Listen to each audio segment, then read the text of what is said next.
ನಮಸ್ಕಾರ ವೀಕ್ಷಕರೇ, ಧ್ವನಿ ಸಂಜೆ ವಾಹಿನಿಗೆ ಸ್ವಾಗತ. ಕನ್ನಡ ಯಾಜಕರ ಬಳಗದಿಂದ ಕನ್ನಡದವರೇ ಆಗಿರಬೇಕು ಅಂತ ಧರ್ಮಾಧ್ಯಕ್ಷರನ್ನ ನೇಮಿಸಿ ಕನ್ನಡವನ್ನ ಉಳಿಸಿ, ಅದೇ ರೀತಿ ನಮಗೆ ಘಂಟಾಘೋಷವಾಗಿ ಹೇಳ್ತಾ ಇದ್ದೀವಿ, ಕನ್ನಡದ ಪ್ರಾದೇಶಿಕ ಸೆಮಿನರಿ, ಪ್ರಾದೇಶಿಕ ಗುರುಮಠ ಸ್ಥಾಪನೆ ಆಗಲೇಬೇಕು. ಆ ಸ್ಥಾಪನೆ ಆಗುವವರೆಗೂ ನಮ್ಮ ಹೋರಾಟ ನಿಲ್ಲಲ್ಲ. ನಮ್ಮ ಹೋರಾಟವನ್ನ ಹಮ್ಮಿಕೊಳ್ತೀವಿ. ಇನ್ನೇನು ಕೆಲವೇ ದಿನಗಳಲ್ಲಿ ನಾವು ಫ್ರೀಡಂ ಪಾರ್ಕ್ ಅಲ್ಲೂ ಸಹ ಇದರ ಒಂದು ಹೋರಾಟವನ್ನ ಹಮ್ಮಿಕೊಂಡು ಯಾವುದೇ ಕಾರಣಕ್ಕೂ ಜನಗಳ ಬಳಿ ನಾವು ಹೋಗ್ತೇವೆ. ನಮ್ಮ ಹೋರಾಟ ನಿಲ್ಲಲ್ಲ. ಧರ್ಮಾಧ್ಯಕ್ಷರೇ, ಪ್ರಾದೇಶಿಕ ಸೆಮಿನರಿ ಹಾಕಬೇಕು. ಪ್ರಾದೇಶಿಕವಾಗಿ ಸ್ಥಳೀಯ ಗುರುಗಳು ಧರ್ಮಾಧ್ಯಕ್ಷರಾಗಬೇಕು. ಅದೇ ರೀತಿ ಎಲ್ಲ ಚರ್ಚ್ಗಳಲ್ಲಿ ಕನ್ನಡ ಇರಬೇಕು. ಪರಭಾಷೆಗಳನ್ನ ಹಿಂದಿನಿಂದ ನೀವು ತೆಗೆದುಹಾಕಬೇಕು, ಹಿಂದಿಯನ್ನ ಸಹ ತೆಗೆದುಹಾಕಬೇಕು.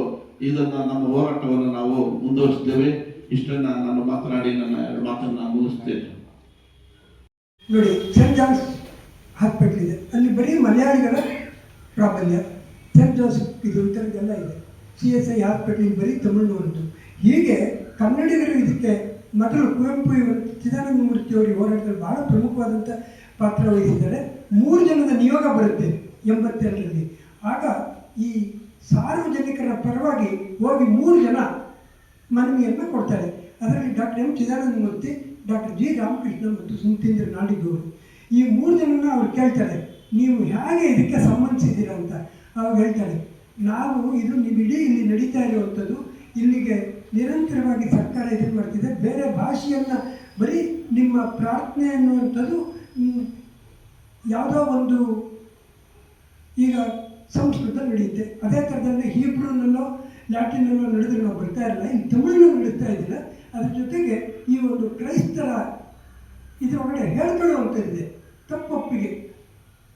ಅಲ್ಲಿನ ಸ್ಥಳೀಯ ಭಾಷೆಯನ್ನು ಬಳಸಬೇಕು ಅಂತಿದೆ. ಈ ದೃಷ್ಟಿಯಿಂದ ನಾವು ಹೋರಾಟ ಮಾಡ್ತಿದ್ದೀವಿ ಅಂತ ಹೇಳಿದ್ರು. 83ರಲ್ಲಿ ಈ ನಿಯೋಗದೆಲ್ಲ ಪರವಾಗಿ ಸ್ಥಳೀಯ ಭಾಷೆ ಅಂತ ಮಾಡಿದ್ರು. ಆದರೆ 81ರಲ್ಲಿ ಹೊರತಾಗಿ ಏನು ಮಾಡಿಬಿಟ್ರು ಅಂತಂದರೆ, ವರ್ಣಿಕ್ತಿಲ್ಲರ ಅಂತ ಹೇಳಿದ್ರೆ ತಮಿಳು ಅಂತ ಮಾಡ್ಕೊಂಡ್ಬಿಟ್ರು. ಅದನ್ನು ಕನ್ನಡವಾಗಿ ಮಾಡಬೇಕು ಅಂತ ಹೇಳಿದ್ರು. ಹೋರಾಟ ನಡೆದು 83ರಲ್ಲಿ ಕನ್ನಡದ ಪರವಾಗಿ ಬಂದಿದೆ. ಆದರೆ ಇವತ್ತವರೆಗೂ ಕೂಡ ಯಾರನ್ನೂ ಏನು ಮಾಡಲಿಲ್ಲ. ಇವರೆಲ್ಲ ಹೋರಾಟ ಮಾಡಿ ಕತ್ತಲಕ್ಕೆ ರೈತರು ಕನ್ನಡದವರು ಈ ಆಲ್ಫೋನ್ಸ್ ಮತಾಯಿಸ್ ಬಂದಾಗ ಆಲ್ಫೋನ್ಸ್ ಮತಾಯಿಸ್ ಒಂದು ಕೆಲಸ ಮಾಡಿದ್ರು. ಈ ಸಂಘಟನೆಗಳು ಹೋರಾಟನೇ ಮಾಡಿದಾಗ ಕೋರ್ಟ್ಗೆ ತಗೊಂಡ್ಬಂದ್ಬಿಟ್ರು. ಅಷ್ಟೇ ಪಾಪ ಕೆಲವರು ಥಾಮಸ್ ಅವರ ಮೇಲೆಲ್ಲ ಇಲ್ಲದೇ ಇರುವಂಥ ಕೊಲೆಯ ಬೆದರಿಕೆಯ ಕೇಸ್ಗಳು ಹಾಕೊಂಡು ರಫೇಲು ಸತ್ತೋದ ಅವ್ರನ್ನ ಮನೆಯಲ್ಲಿ ಇಲ್ದಾರ ಮಾಡಾಕ್ಬಿಟ್ಟಿದ್ರು. ಈ ಕನ್ನಡಿಗರ ಹಕ್ಕನ್ನು ಕಿತ್ಕೊಳ್ತಿರುವಂಥ ಪರಪ್ರಾಂತೀಯರ ಪರಭಾಷಿಕರ ದಬ್ಬಾಳಿಕೆಯ ವಿರುದ್ಧ ಏನು ನಮ್ಮ ಕರ್ನಾಟಕ ಕ್ಯಾಥಲಿಕ್ ರೈತರ ಕನ್ನಡ ಸಂಘ ಹೋರಾಟ ಮಾಡ್ತಿದೆ, ಈ ಹೋರಾಟಕ್ಕೆ ಎಲ್ಲ ಕನ್ನಡದ ಹೋರಾಟಗಾರರು ಬೆಂಬಲಿಸಿದ್ದಾರೆ. ನಾನು ಕನ್ನಡದ ಕಾರ್ಯಕರ್ತನಾಗಿ, ಕನ್ನಡ ಗೆಳೆಯರ ಬಳಗದ ಸಂಚಾಲಕನಾಗಿ ಮತ್ತು ಒಬ್ಬ ಲೇಖಕನಾಗಿ ಇವರು ನಡೆಯುತ್ತಿರುವಂಥ ಎಲ್ಲ ಹೋರಾಟಗಳಲ್ಲಿ 86ರಿಂದ ಸತತವಾಗಿ ನಾವು ಇವ್ರ ಜೊತೆಗಿದ್ದೀವಿ. ಈಗ ಮತ್ತು ಇವತ್ತು ಕೂಡ ಬೆಂಬಲಿಸ್ತಿದ್ದೀವಿ. ಇವಾಗ ಚೆನ್ನಾಗಿ ಕೊಟ್ಟಿರೋ ಮಾತು. ಸ್ನೇಹಿತರೆ, ಅಧ್ಯಕ್ಷ ಕರ್ನಾಟಕ ವಿಕಾಸ ಸಂಘ, ಈಗಾಗಲೇ ನಮ್ಮ ಕ್ರೈಸ್ತರ ಸಂಘದ ಅಧ್ಯಕ್ಷರಾದಂಥ ಐಸಾಕ್ ಅವರು ಚರ್ಚ್ಗಳಲ್ಲಿ ಅನ್ಯ ಭಾಷಿಕರ ದಾಳಿನೇ ನಡೀತಾ ಇದೆ, ಅದನ್ನು ಸವಿಸ್ತಾರವಾಗಿ ತಿಳಿಸಿದ್ದಾರೆ. ನಾನು ಕೂಡ ಕಳೆದ 30 ವರ್ಷಗಳಿಂದ ಕರ್ನಾಟಕ ಕ್ಯಾಥೋಲಿಕ್ ಕ್ರೈಸ್ತರ ಸಂಘ ನಡೆಸಿದಂಥ ಹೋರಾಟಗಳಲ್ಲಿ ಸಕ್ರಿಯವಾಗಿ ಭಾಗವಹಿಸಿದಂಥವ್ರು.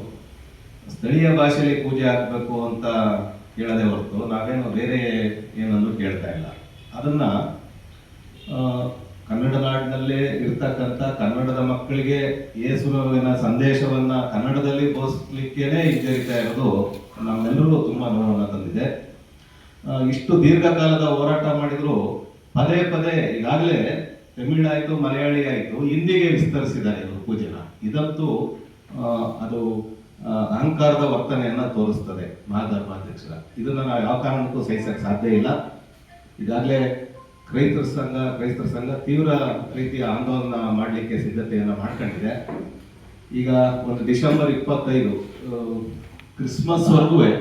ಕ್ರಿಸ್ಮಸ್ವರೆಗೂ ಒಂದು ಗಡುವನ್ನು ಈಗ ಕೊಡಬೇಕು ಅಂತ ತೀರ್ಮಾನ ಮಾಡಿದ್ದಾರೆ. ಅಷ್ಟರೊಳಗಡೆ ಮಹಾಧರ್ಮಾಧ್ಯಕ್ಷರು ಎಲ್ಲ ಚರ್ಚ್ಗಳಲ್ಲೂ ಪೂಜೆ ಕನ್ನಡದಲ್ಲೇ ನಡೆಯುವಂತೆ ವ್ಯವಸ್ಥೆ ಮಾಡಬೇಕು. ಇಲ್ಲದೆ ಹೋದರೆ ತೀವ್ರ ರೀತಿಯಾದಂಥ ಹೋರಾಟ ಆರಂಭ ಆಗುತ್ತೆ. ಆ ಹೋರಾಟಕ್ಕೆ KGF ಪ್ರಸ್ತಾಪಿಸಿದ್ರು.